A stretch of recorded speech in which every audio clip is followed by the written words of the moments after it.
Good morning, everyone. I decided to wake up pretty early today because the weather is going to be really nice this morning, and I needed as much time as I could get at this spot that I'm going to. So I'll see you guys there.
If you have ever heard of Antelope Island, it is likely you have learned that it is prime breeding grounds for its herd of over 700 American bison.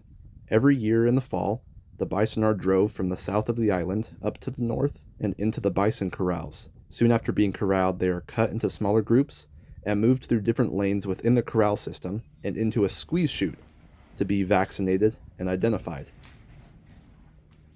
The park then sells around 250 of them to help keep the herd healthy and to avoid overpopulation. These corrals have been constantly upgraded to increase the comfort of the bison and the convenience of feeding and watering them.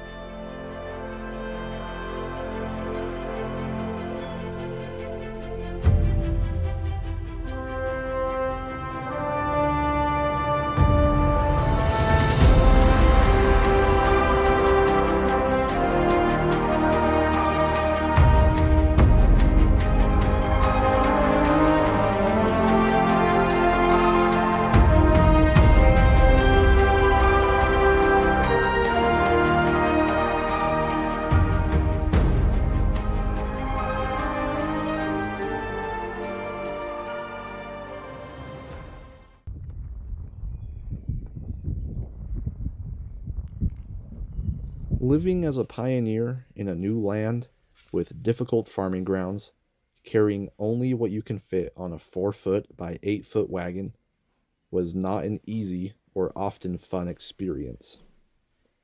The Garr family understood this maybe better than most. 1,500 miles from Utah, in Indiana, a man named Fielding Garr married a Paulina Turner. 23 years into their marriage, in 1842, they both learned of and joined the Church of Jesus Christ of Latter-day Saints. 2 years later, in 1844, unfortunately, Paulina died. This and other timely events led Fielding Garr to join Brigham Young's wagon train to Zion 3 years later. In July of 1847, the first Saints arrived in Utah. 3 months later, Fielding Garr arrived.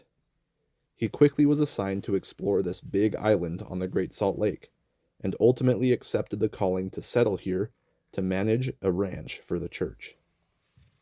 Walking through the ranch house gives a good look into what life at home may have looked like for the various families that lived here. From the old creaking floorboards to the beautiful wooden designs carved into the furniture and decorations, it almost makes you wish you could have been here those 150 years ago to experience the life these families lived.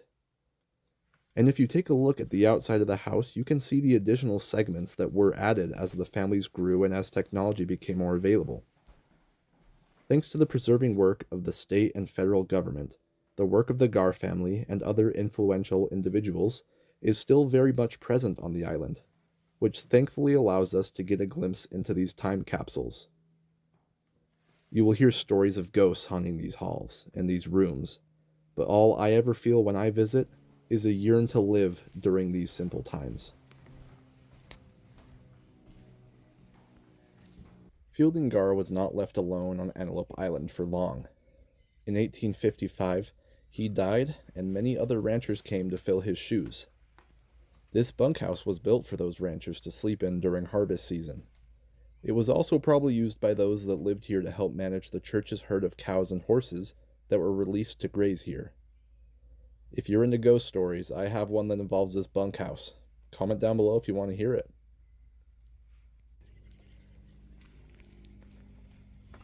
This cellar was used the same way we would use a cellar today, to store canned goods and other foods to provide later access to them, especially during the hot summers.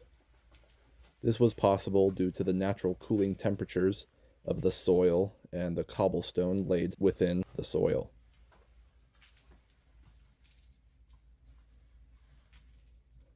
This other structure works like a cellar, but it is called a spring house. The natural spring water allows for a cooler and more moist environment, so milk and fruits were stored here in an attempt to delay the spoiling process. It worked like a modern-day refrigerator.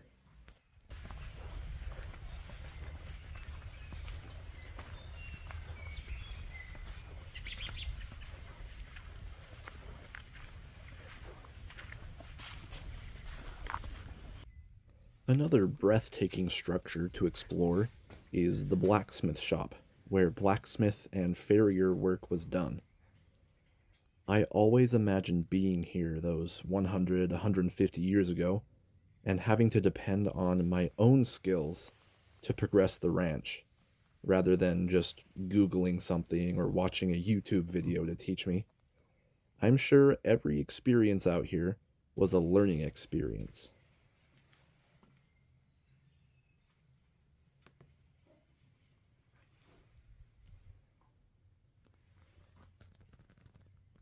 The museum out here also gives us a further look into the tools necessary to live off of this land.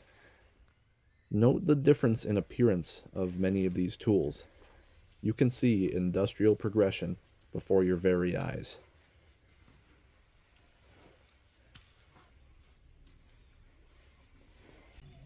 Some years later, in 1920, this big metal barn was built.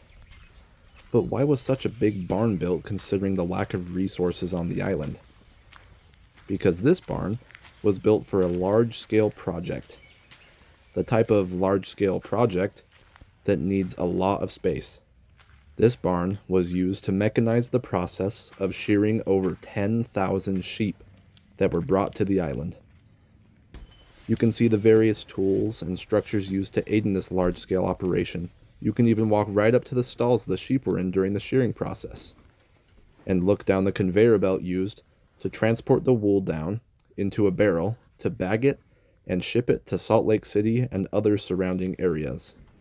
This was a big jump forward in the rather rustic state of the island.